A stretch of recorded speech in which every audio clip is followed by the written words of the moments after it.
কিছু শূন্যতা প্রকাশের কোনো ভাষা থাকে না। জীবন মানুষকে যা দেয় কখনো কখনো অসহায়ের মতো তাই মেনে নিতে হয়।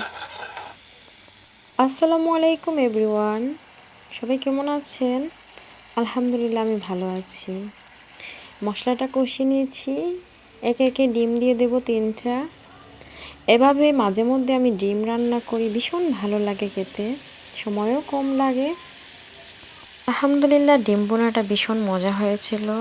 আর এদিকে আমি ডাল ধুয়ে নিয়েছি, পেঁয়াজ কুচি, রসুন কুচি, কাঁচামরিচ কুচি, ধনিয়া পাতা, লবণ, হলুদ, মরিচ, আদা রসুন একটু পেস্ট, সব কিছু দিয়ে আমি হাতে মেখে তেল দিয়ে বসিয়ে দেবো ডালটা। এভাবে ডাল রান্না করে খেয়ে দেখবেন, ভীষণ ভালো লাগে। মাঝে মাঝে আমি ট্রাই করি।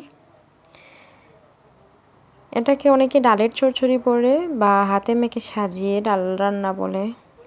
আপনারা কি বলেন কমেন্টস করে জানাবেন।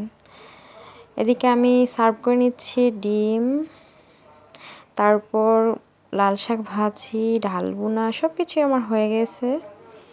আমরা খুব মজা করেই খেয়েছি, আলহামদুলিল্লাহ। অসম্ভব স্বাদের খাবার, খেতে দারুণ মজা হয়েছে। ডাল চচ্চড়ি, ডিম বোনা আর লাল শাক ভাজি। আবেগই মানুষের জীবনে বেশি কষ্ট। খেয়াল করে দেখবেন, যার যত বেশি আবেগ তার তত বেশি কষ্ট। তাই আবেগ কমান, যত কম আবেগ রাখতে পারবেন ততই ভালো থাকতে পারবেন।